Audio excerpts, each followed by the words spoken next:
So, as Lord Farmer says, my name is Nav, and I set up Dads Unlimited charity back 6.5 years ago. I went through a torrid divorce back in 2013, where it started out as any normal divorce would, but descended very quickly into quite high levels of parental conflict, to the point where I was raising concerns to the school, the police, and everyone about the harm my son was coming to. Sadly, for 18 months I was ignored. Nobody wanted to talk to me, nobody replied to any of my letters. In fact, it got to the point where I was threatened with arrest because I was told, "You're making this stuff up. You need to stop." I decided to take my life that night. Thankfully, I failed.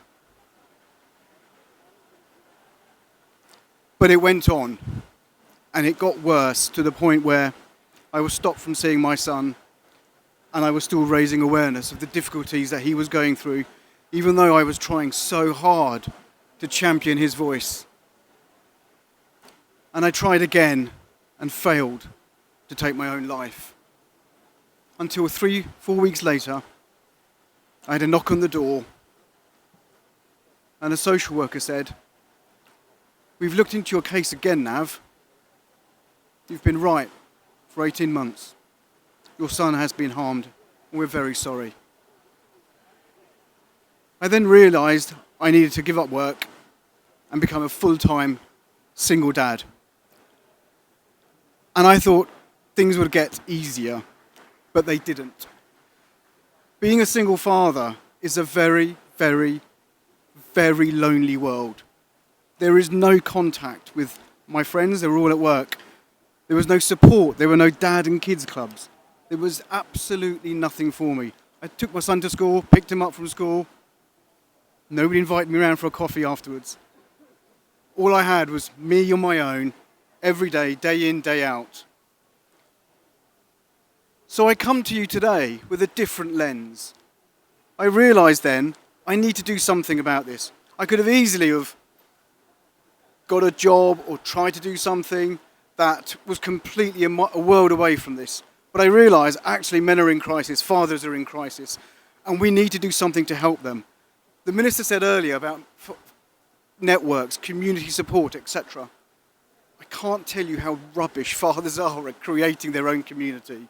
And I can't tell you how rubbish they are at coming up with ideas that's not McDonald's, that's not bowling, and that's not cinema.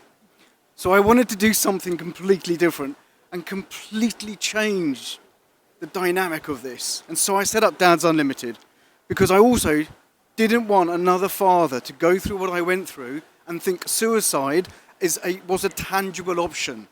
Because it shouldn't be. We shouldn't be a society that just because we have family breakdown, that the father thinks to himself, "I have to go through the family court process, and this is very difficult. I can't see my children. This is too expensive. I'm going to kill myself," which is where I was. So I set Dads Unlimited up to try to help and bring a male lens, a father lens to families, to family breakdown, but more importantly, parenting. I learned very quickly that we don't value fathers at the parenting table.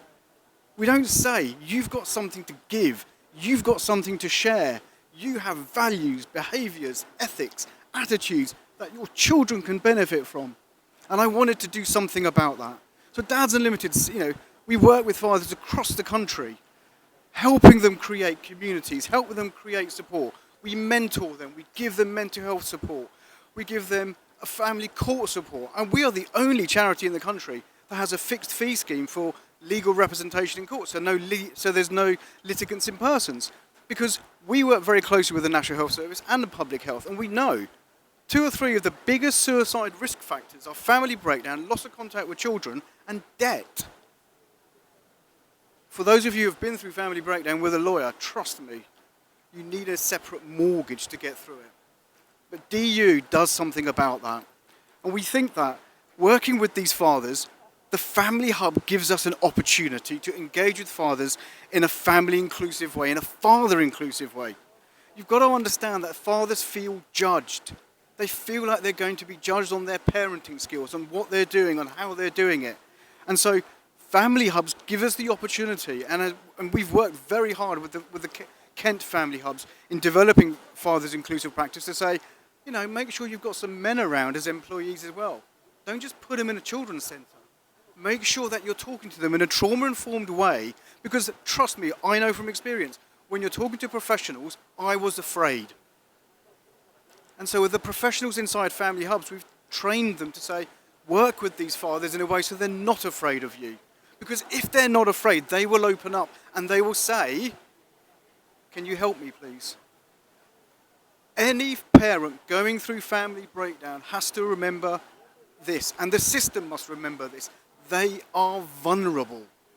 And if you look at them as vulnerable, you're going to treat them differently. We see approximately 850 to 900 fathers a year.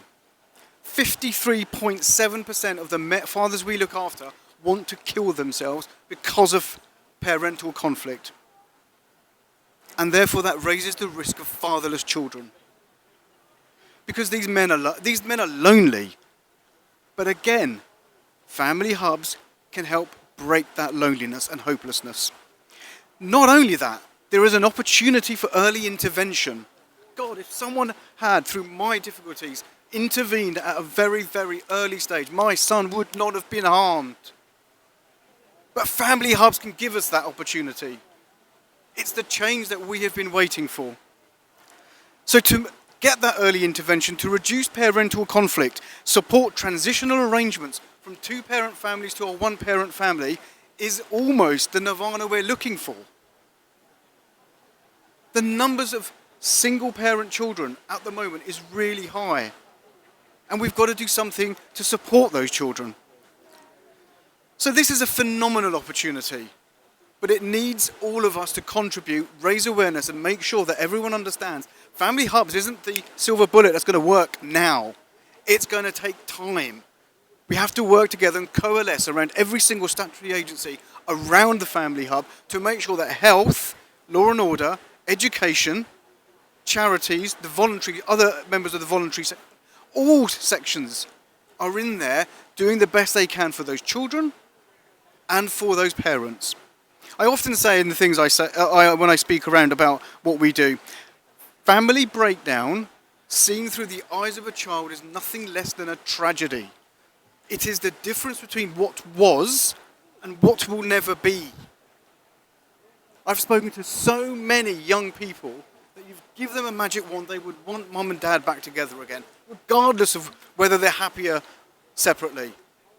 But that's the thing. These children just need some support because they don't want mum and dad to split up. So we've got to work as a society to make family breakdown, make single parents much more appropriate and compassionate, and treat these parents and children with kindness. I often think to myself, if there was a bit more kindness in my own personal situation, would I have gone down the road I went down? I don't know. But I'd like to think my team at my charity do. We treat these people with kindness and compassion because that's the bit that's missing. We really can do something here, and we really can make a difference to these kids because we can improve their outcomes.